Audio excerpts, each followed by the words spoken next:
Today on the program, our conversation is going to be on consumer protection rights. Do you even know your rights as a consumer?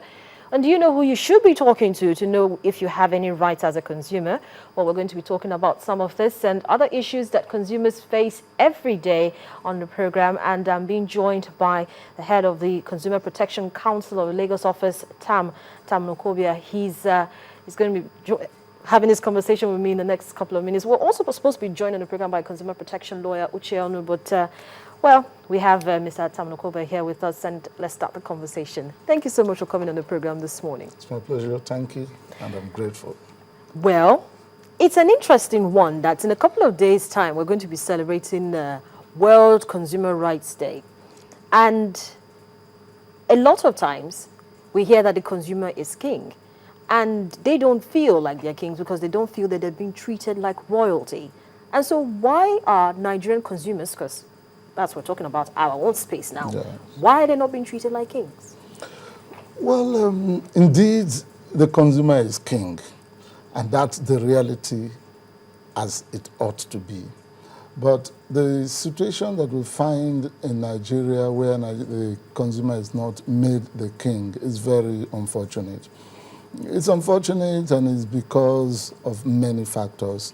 Sometimes you can say that consumers are ignorant of their rights. That could be one of the reasons. But in most cases, you would always find that the traders, the manufacturers, the dealers in products and providers of services do not seem to understand that they should treat the consumer as king. But this, as a council, we have tried to bring to the fore at every opportunity that we have, that they should make the consumer the king as he should be. If for instance, I am a trader, my own concern is to make my money. That's it. I don't particularly care how it affects the next person.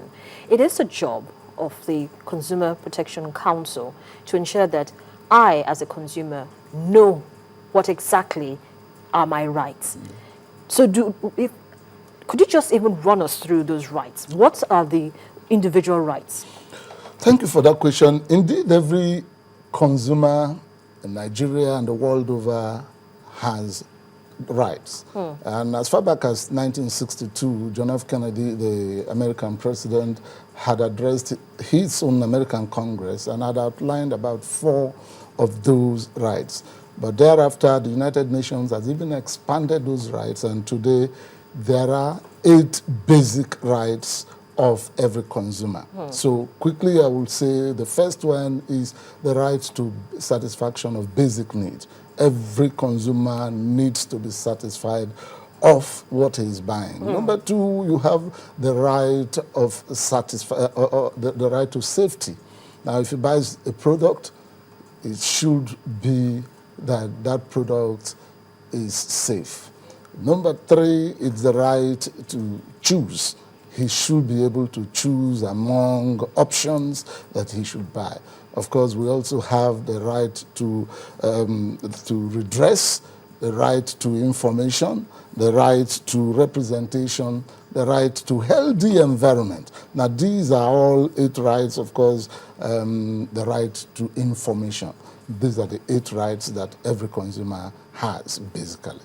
Now, as a Consumer Protection Council, it is your duty to make sure that Nigerians are aware of this right, and not just being aware of it to the extent that they know that if, for instance, they buy a product and the product is not up to standard, it's substandard in any way, if it's fake or the rest of it, then they should know who they should go and report to. I agree with you. That is indeed basically one of our functions, to educate Nigerians. Our primary role, Section 2 of our Consumer Protection Council Act, is to seek redress for consumers' complaints, through mediation, conciliation, and the like.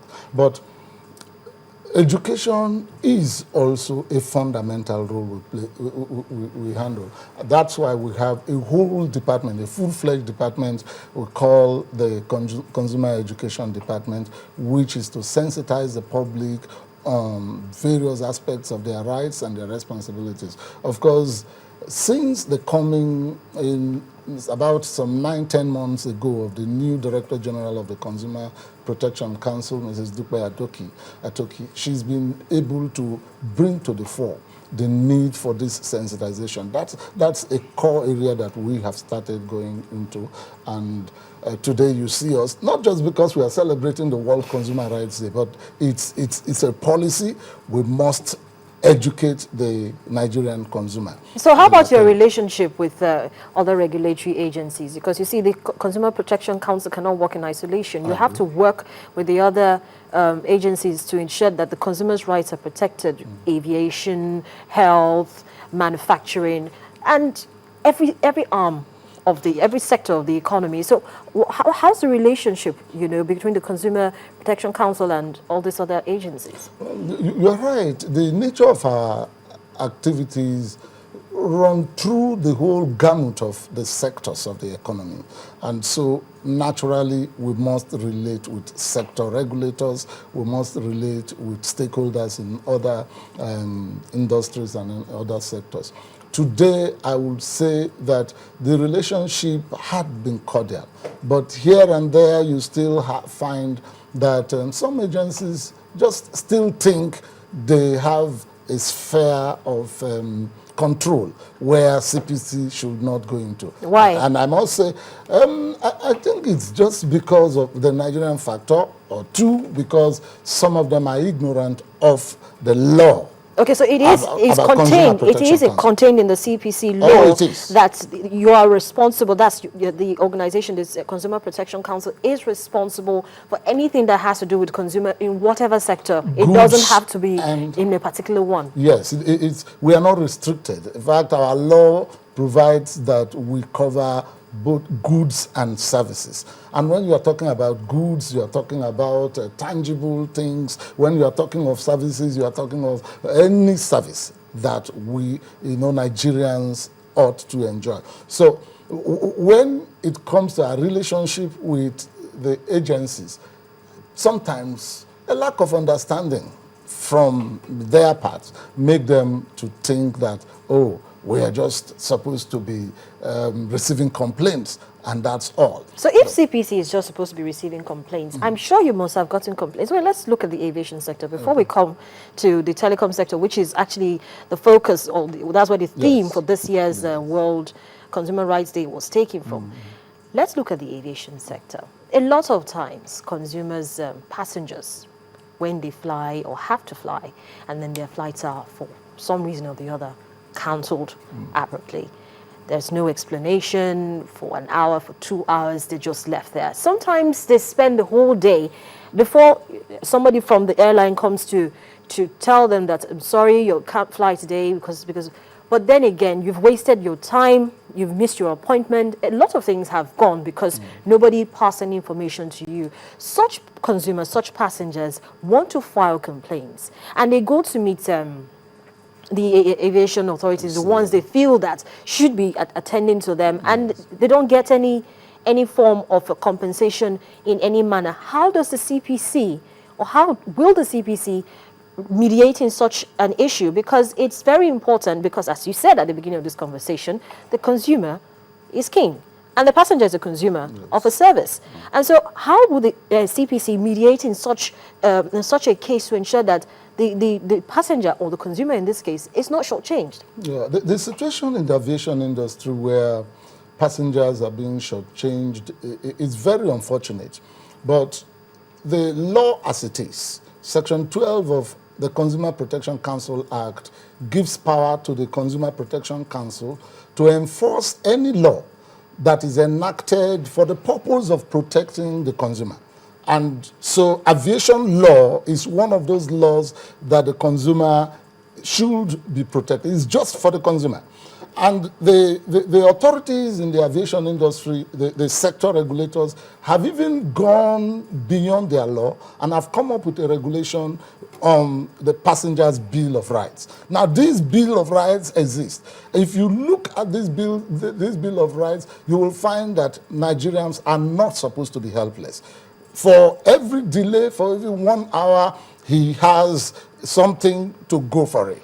But you see, For 2 hours, but the reason why... I'd like to tell you where we come the reason why nobody seems to be holding this bill with so much as a pinch of salt is because no punitive measures have been meted out to any of these airlines. Yeah, that's where I was. And so they feel that their rights are being trampled on anyway. It doesn't matter that there's a bill, they're supposed to protect them, but they're not seeing any form of punitive measures being meted out, and so they feel it's business as usual. Well, I can tell you that in recent times, the Consumer Protection Council has carried out major investigations in some of the happenings in the industry.